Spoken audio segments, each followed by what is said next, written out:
오늘 우리가 함께 나눌 말씀, 너무나도 중요한 말씀이 많은데 제가 딱 한 구절만 읽어야겠다라고 말씀을 준비하면서 생각하게 되었습니다. 그 이유는 이 전체의 내용을 우리가 같이 말씀을 나누면서 볼 거기 때문에 요 앞에서 조금 이제 시간을 절약하기 위해서입니다. 천천히 우리가 함께 이 말씀들을 봐 나갈 텐데요. 대략적으로 이 말씀의 시작은 이렇게 시작을 합니다. 벨사살이 바벨론의 왕이 된 첫 해 다니엘은 꿈을 꿉니다. 다니엘은 이제 벨사살 왕이 바빌론의 왕으로 세워졌을 때 그 첫 해에 꿈을 꾸게 됩니다. 그리고 오늘 말씀이 그 꿈의 내용을 담고 있습니다. 여러분 꿈 꾸시나요? 최근에 꿨던 꿈 기억나시나요? 안 나시나 보네요. 네. 저는 최근에 요즘 이런 꿈을 좀 많이 꿉니다. 어떤 한 인물이 나와서 무언가를 하는 이런 꿈들을 많이 꾸는데요. 보통 그 주인공이 청년들입니다. 여러분들 중에 누군가인 거죠. 한 번은 어떤 한 형제가 이렇게 어딘가에 잡혀 있는 정체 모를 여성을 구해주는 꿈을 꿨습니다. 막 17대 1인지 20대 1인지 모르겠지만 그 사람과 막 싸우고 이겨서 구출해가지고 막 뛰어가는 꿈. 근데 그 손목의 정체를 알 수 없는 그런 꿈을 꾸기도 하고요. 요번 주에는 한 3, 4일간 똑같은 꿈을 꿨어요. 어떤 한 건장한 남자 청년이 계속 울고 있는 거예요. 청년 카페에서. 그래서 처음엔 그냥 꿈에 나왔네 했는데 그 다음날 또 나오고 또 나오고 또 나오고 해서 제가 따로 연락도 했었습니다. 요즘 제 꿈의 주인공은 바로 여러분들인데 오늘 다니엘의 꿈의 주인공은 네 마리의 짐승이 먼저 등장을 하게 됩니다. 동서남북에서 바람이 불어오고요. 그 바람이 큰 바다에 불어 닥쳤습니다. 그때 그 바다에서 큰 네 마리의 짐승이 수면 위로 올라오는 꿈을 환상으로 경험하게 되는데요. 이 짐승들에 대해서 제가 한 마리 한 마리 말씀을 보면서 이야기를 나눠보도록 하겠습니다. 먼저 첫 번째 짐승은 7장 4절에 기록되어 있는데요. 7장 4절에는 이렇게 기록하고 있습니다.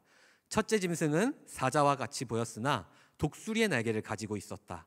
내가 살펴보고 있는 동안에 그 날개들이 뽑혔다. 그 짐승은 몸을 일으키더니 사람처럼 발을 땅에 디디고 섰는데 사람의 마음까지 지니고 있었다. 첫째 짐승은 어떤 짐승처럼 생겼다라고 이야기를 하나요? 사자처럼 생겼다라고 해요. 근데 등에 독수리의 날개가 있다라고 이야기를 하죠. 5절에는 두 번째 짐승이 등장을 합니다. 5절의 말씀 같이 보도록 하겠습니다. 우리의 목소리를 함께 읽어볼까요? 시작.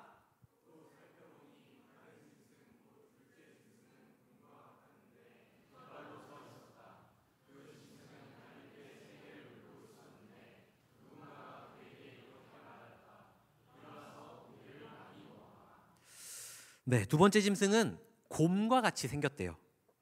근데 이 곰이 두 발로 서 있었고요.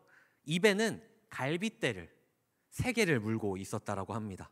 그리고 정체 모를 누군가가 그 곰과 같은 짐승에게 이렇게 이야기합니다. 일어나서 고기를 많이 먹어라. 참 부럽죠? 고기를 많이 먹으라고 하네요.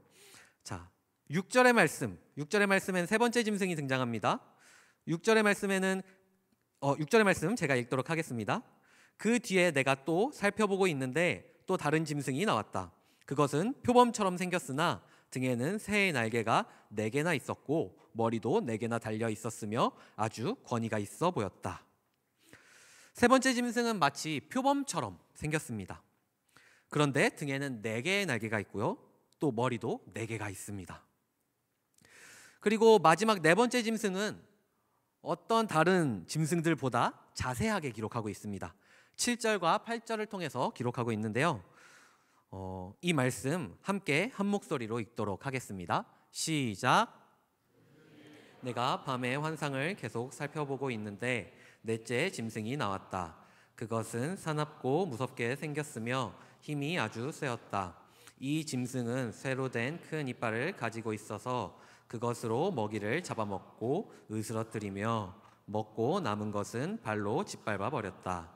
이 짐승은 앞에서 말한 짐승들과 달리 뿔을 10개나 달고 있었다. 내가 그 뿔을 유심히 살펴보고 있자니 다른 작은 뿔 하나가 그 뿔들 사이에서 돋아났다. 먼저 나온 뿔 가운데서 셋이 새로 돋아난 그 뿔에 밀려서 뿌리채 뽑혔다. 새로 돋아난 뿔은 사람의 눈과 같은 눈을 가지고 있었고 입이 있어서 거만하게 떠들었다. 네 번째 짐승은 그 형상을 쉽게 알아볼 수 없습니다. 하지만 사납고 무섭게 생겼으며 힘이 아주 세 보였다라고 성경은 기록하고 있습니다. 이 짐승은 쇠로 된 큰 이빨을 가지고 먹이를 잡아먹고 남은 것들은 다 발로 짓밟아 버렸다라고 이야기를 합니다. 그리고 이 짐승은 뿔이 10개나 달려 있었고요.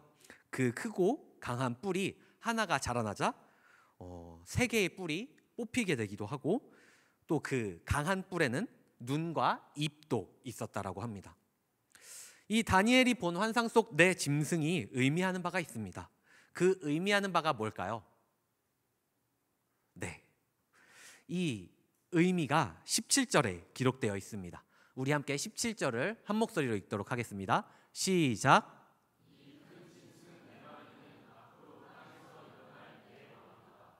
네, 앞으로 등장하게 될 4명의 왕, 총 4개의 강대국을 의미합니다. 첫 번째 짐승은 바벨론을 의미합니다.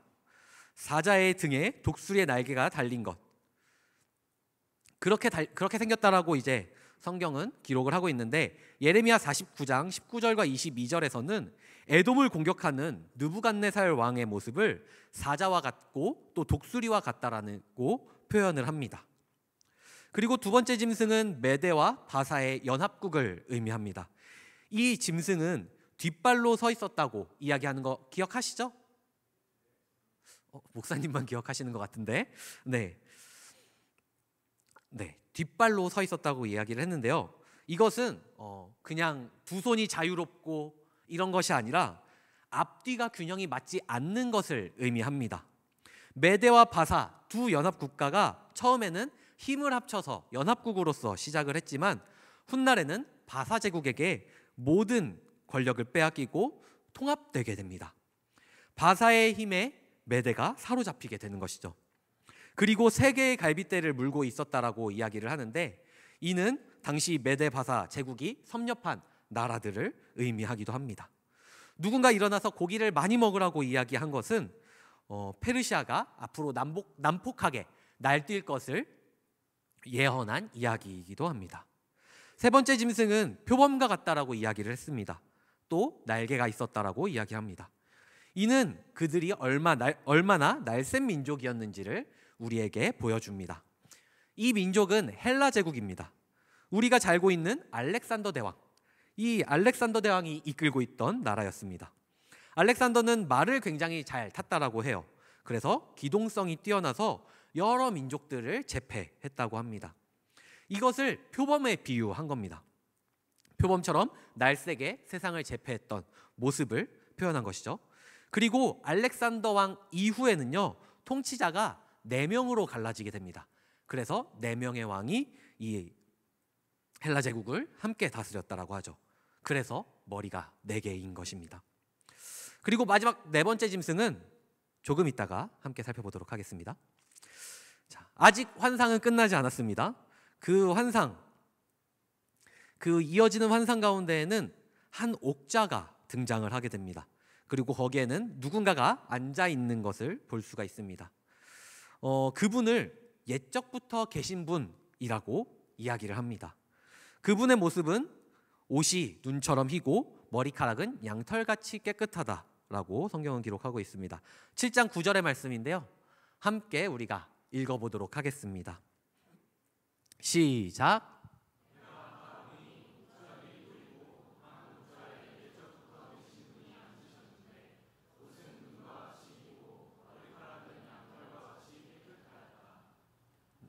네, 옛적부터 계신 분이 이 짐승들을 심판하십니다.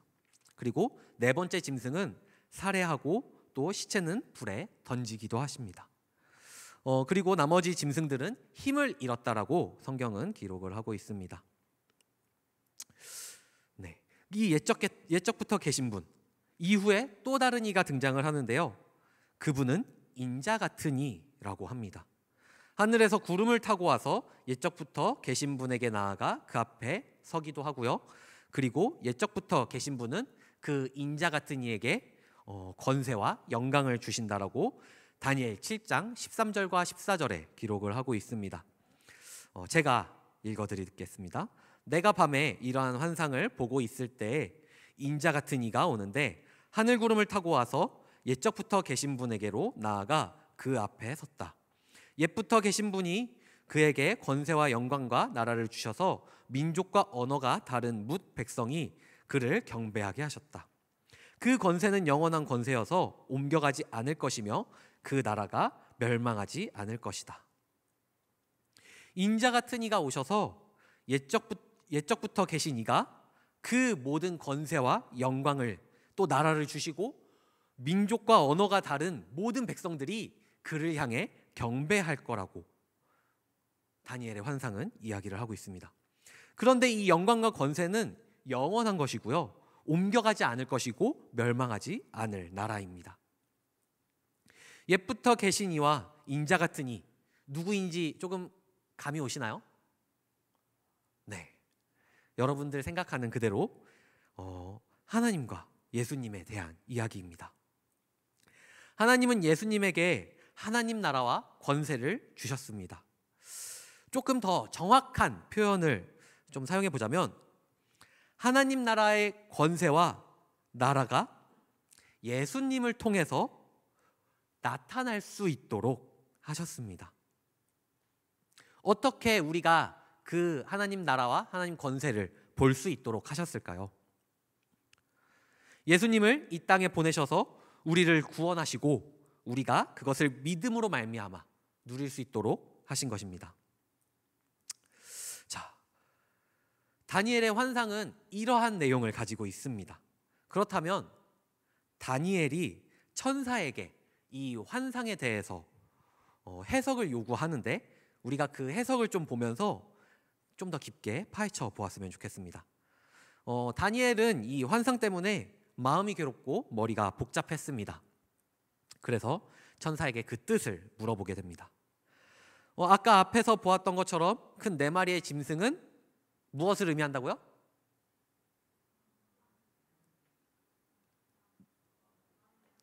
네, 좋아요. 네, 왕입니다. 네 명의 왕을 의미하죠.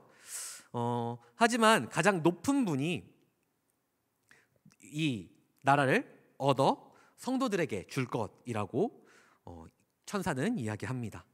그리고 그 나라를 영원히 누릴 것이라고 이야기를 합니다. 오늘 우리가 함께 봤던 그 말씀이죠. 이 땅을 주름잡을 왕들이 권세를 부리며 이 땅을 다스리는 듯 해 보이나 진짜 주인이 따로 있고 그 진짜 주인을 섬기는 자들이 그 나라를 누릴 것이라고 이야기하는 것입니다.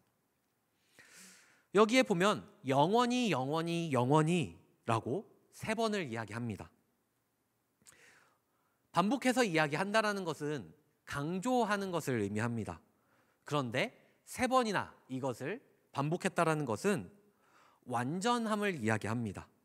절대 불변의 사실을 이야기하는 것이죠. 영원히 그의 성도들이 이 나라를 누릴 것이라고 이야기했다라는 것은 이것이 절대 불변의 진리라는 것을 이야기하는 것입니다. 19절의 말씀을 보면 이렇게 기록을 하고 있습니다. 그때 나는 넷째 짐승의 참뜻을 더 알고 싶었다. 이 짐승은 다른 모든 짐승과 달랐으며 매우 사납고 쇠 이빨과 놋새 발톱으로 먹이를 잡아먹고 으스러뜨리고 그 나머지 짐승들을 발로 짓밟아 버렸다. 이렇게 기록을 하고 있습니다. 다니엘 환상에 나온 네 번째 짐승, 그러니까 앞으로의 나라를 다스릴 네 번째 왕, 네 번째 제국은 로마입니다. 다니엘은 이 네 번째 나라에 대한, 네 번째 짐승에 대한 궁금증이 너무너무 컸습니다. 그래가지고 이 네 번째 짐승에 대한 질문을 다시 한번 하게 되었는데요. 그때 천사의 답변이 우리가 함께 본 19절의 말씀입니다. 이 넷째 짐승이었던 이 로마는요, 당대 최고의 제국이었습니다.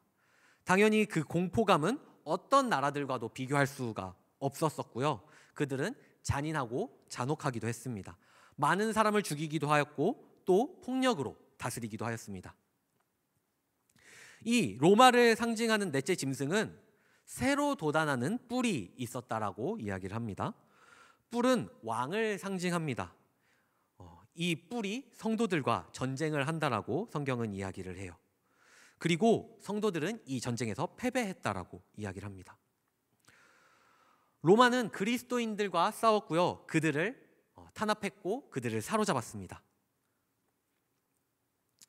그런데 이 거대한 뿔에 대한 환상의 반전이 등장을 하게 됩니다. 옛적부터 계신 분이 오셔가지고 이 뿔을 꺾으시고 그 성도들의 권리를 되찾아 주십니다.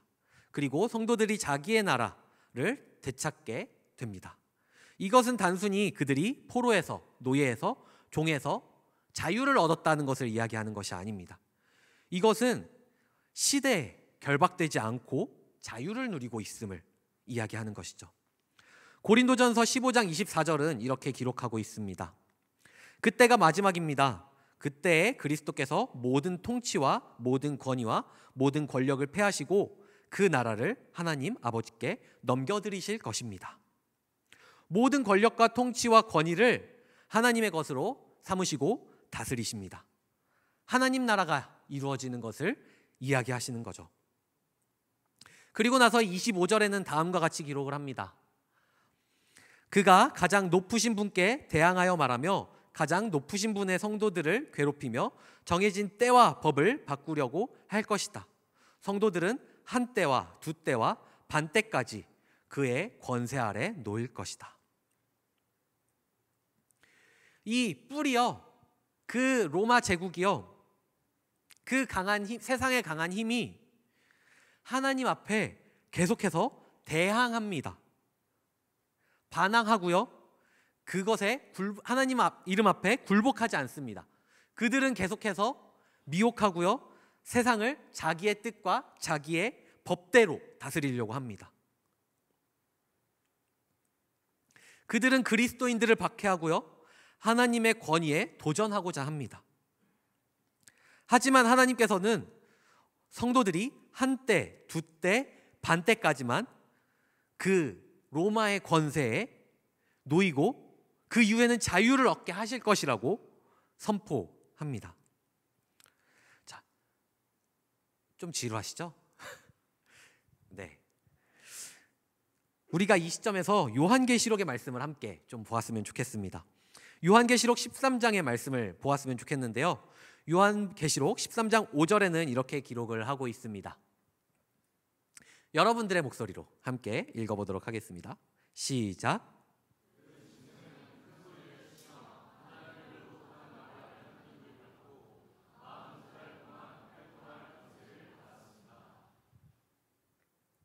네. 자, 여기에 시간이 등장을 하죠. 그 시간이 얼만큼인가요? 네, 42달입니다. 자, 다시 다니엘 7장 25절의 말씀을 돌이켜 봅시다. 성도들이 권세 아래 놓이는 기간이 한때, 두때, 반때라고 하였습니다. 자, 여기서 말하는 때는 1년을 의미합니다.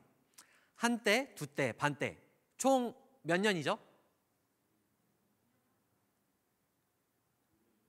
2년 반? 자, 한때, 두때, 반때. 맞나요? 3년 반. 자, 의준이에게 박수. 자, 3년 반입니다. 이 3년 반을 우리가 개월수로 환산해 봅시다.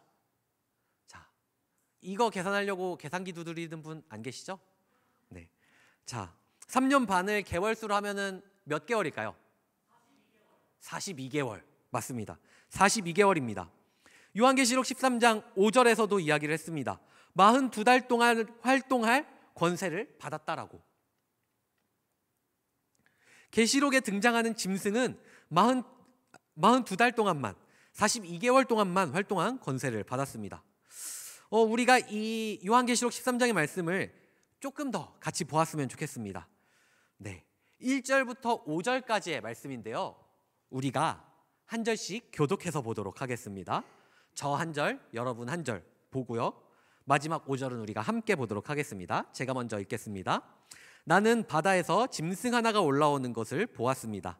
그 짐승은 뿔 10과 머리 7이 달려 있었는데 그 뿔 하나하나에 왕관을 쓰고 있고 그 머리 하나하나에는 하나님을 모독하는 이름이 붙어 있었습니다.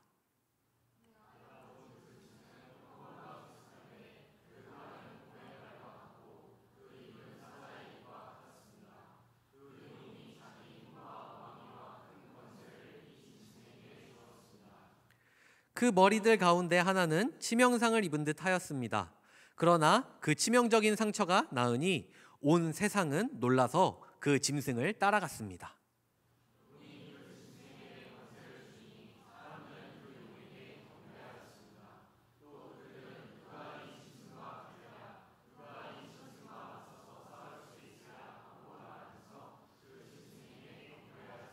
함께 보겠습니다.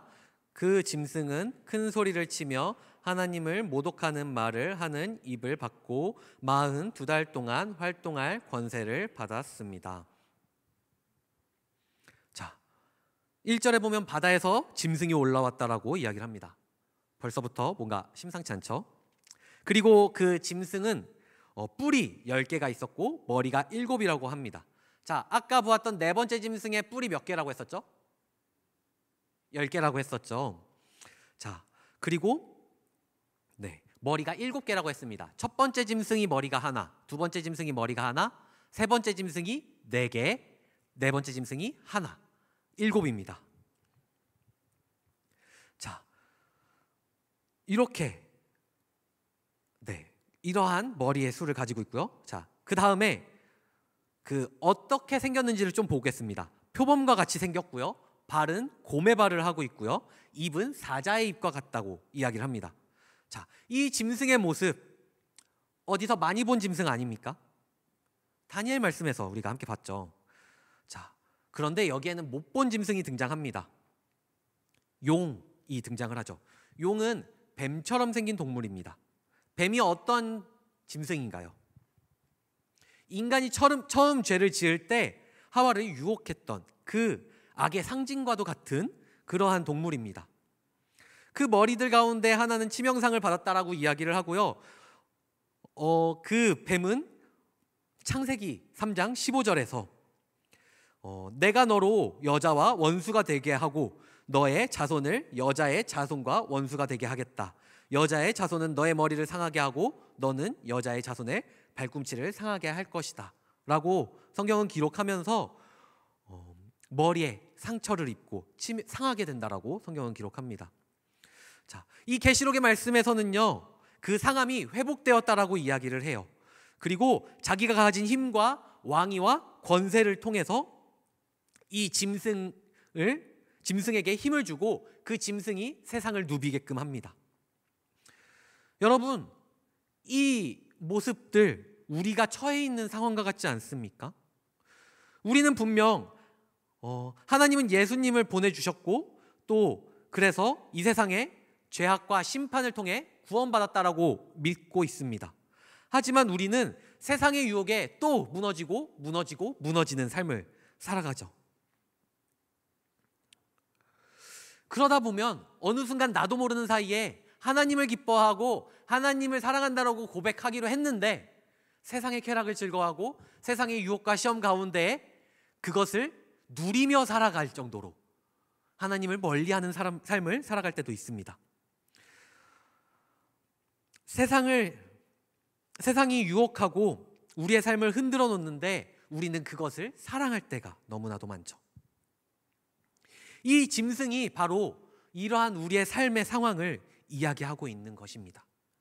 하지만 하나님께서는 이러한 상황에 대해서 정해진 때가 있다라고 이야기를 합니다. 성경에서는 42달이라고 이야기를 하죠.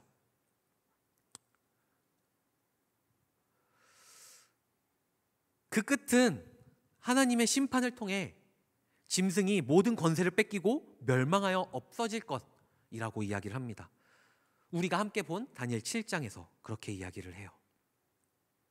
그리고 모든 권세가 가장 높으신 분에게, 그리고 그분의 백성들에게 돌아갈 것이라고 이야기를 합니다.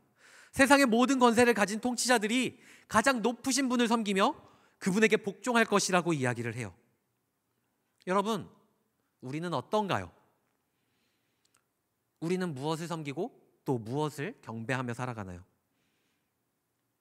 혹시 앞에서 보았던 것처럼 그 무섭고 힘센 짐승을 섬기며 살아가고 있지는 않나요? 그리고 그 짐승을 하나님이라고 착각하고 살아가고 있지는 않습니까? 마태복음 24장 5절에는 이런 말씀이 있습니다. 많은 사람이 내 이름으로 와서 말하기를 내가 그리스도이다 하면서 많은 사람을 속일 것이다. 수많은 존재들이 자신이 그리스도인 양 속이며 권세를 잡으려고 하고 있는데 우리는 이것에 노란하며 살고 있지는 않습니까? 긴 시간 조금 지루할 수도 있었는데 열심히 함께 달려와 주셔서 감사합니다. 이제 말씀을 정리해 보려고 합니다. 우리가 앞에 이렇게 길게 봤는데요, 결론은 너무나도 간단합니다. 왜 하나님이 다니엘에게 이러한 환상을 보여주셨을까요? 하나님이 다니엘과 이스라엘을 구원하실 것이기 때문입니다. 다니엘은 지금 포로의 상황 가운데 놓여 있습니다. 그가 환상을 해석하고 꿈을 해석하는 것으로 높은 직위를 얻고 인정받는 삶을 살았다고 할지라도 그는 나라를 잃었습니다. 그의 정체성을 잃었고요, 그는 그 민족을 잃은 삶을 살아가고 있습니다. 그런데 하나님은요, 그에게 회복을 약속하신 것이죠. 또 회복을 넘어 하나님의 백성에게 주어질 하나님의 나라를 약속하신 것입니다. 다니엘 7장 2절의 말씀에 보면 그 큰 짐승들이 바다에서 올라오기 전에 하늘로부터 바람이 큰 바다에 불어닥쳤다라고 이야기를 합니다. 하늘과 바람은 하나님과 하나님이 일하시는 것을 의미합니다. 그 바다의 짐승들도 하나님의 일하심 속에서 움직이기 시작하였다는 것을 의미하는 것이죠. 사랑하는 여러분, 하나님은 세상의 악함 속에서 일하고 계십니다. 때로는 그 악함을 통해서도 일하고 계십니다. 어둠이 없으면 우리는 빛을 알 수가 없듯이 하나님은 세상의 악함을 통해서 하나님의 선하심을 우리에게 보여주고자 하시는 것입니다. 다니엘 7장은 이렇게 마무리가 됩니다. 이것이 그 환상의 끝이다. 나 다니엘은 이 생각 때문에 고민하여 얼굴색이 변하였지만 이 일을 마음에 간직하였다.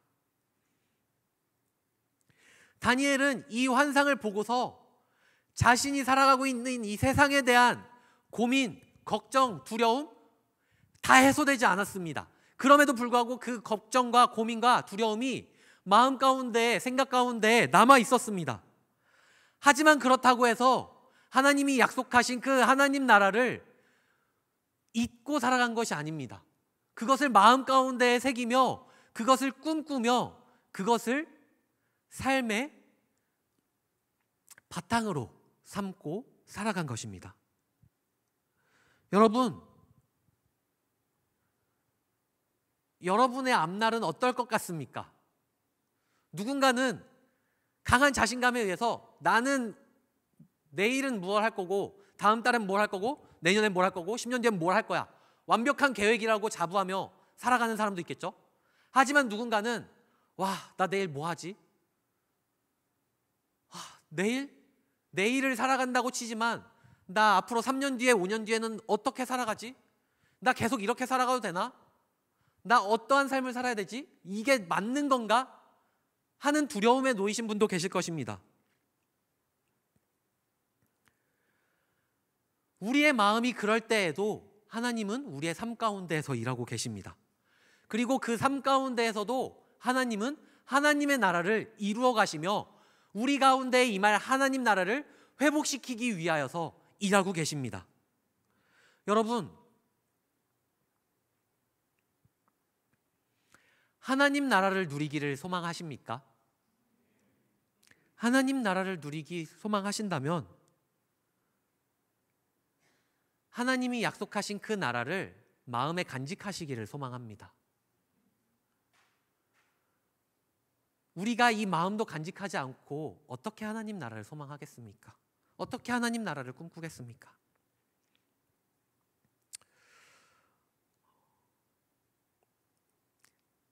여러분, 혹시 지금 뭐가 갖고 싶으세요? 갖고 싶은 거 있으십니까?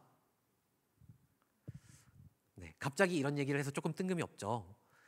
네, 저는 신학생 시절에 기타가 너무 갖고 싶었어요. 70만 원 하는 기타였는데요. 제가 그 당시에 전도사로 교회에서 총무로 일하면서 50만 원 받았습니다. 근데 그 중에 저는 먹고 살아야 되잖아요. 또 차비도 해야 되잖아요. 그리고 자취했으니까 월세도 내야 되잖아요. 하면은 한 달에 많아야 너무 아껴야 10만 원 정도였습니다. 근데 저는 그 기타가 너무 갖고 싶었어요. 그래서 어떻게 했냐면 가장 적절한 한때를 정해서 그때 내가 먹을 수 있는 최대의 양을 먹었습니다. 3시에서 4시쯤에 학교 식당에 가서, 그때가 학교 식당의 그 저녁 시간의 시작쯤이었거든요. 4시쯤이. 그때 가서 밥을 최대한 많이 담아가지고 그거를 최대한 천천히 먹었어요. 그러면서 제가 3개월 만에 70만 원짜리 기타를 샀습니다. 하루 1일 1식 하면서 3,500원짜리 학식으로. 어떻게 할 수 있었을까요? 제 마음에는 와, 저 기타 너무 갖고 싶다 라는 마음이 있었습니다. 물론 제가 뭐 기타를 잘 치지 못해요. 네, 못 친다라고 봐야 돼요. 그럼에도 불구하고 저는 그 기타가 너무 갖고 싶었고요. 그 기타를 꿈꿔왔습니다. 그래서 그 기타를 갖기 위해 그 배고픔도 감수할 수 있었고요. 그 서러움도 감수할 수가 있었습니다. 근데 저 진짜 많이 먹거든요. 제가 지난주 월요일 날 얼마나 먹었냐면요. 저희 엄마랑 외식을 하고 나서 저녁으로 비빔면 3개랑 삼겹살 250g 먹었습니다. 근데 이게 양이 줄은 거예요. 저희 집에서는요, 라면 몇 개 먹을래? 라고 하면은 1개라고 하면은 저한테 적을 것 같죠? 근데 이거를 번들로 계산해서 1개입니다. 4개, 5개짜리가 1개인 거예요. 네, 이렇게 먹던 사람이에요. 근데 하루 한 끼 먹었다고요.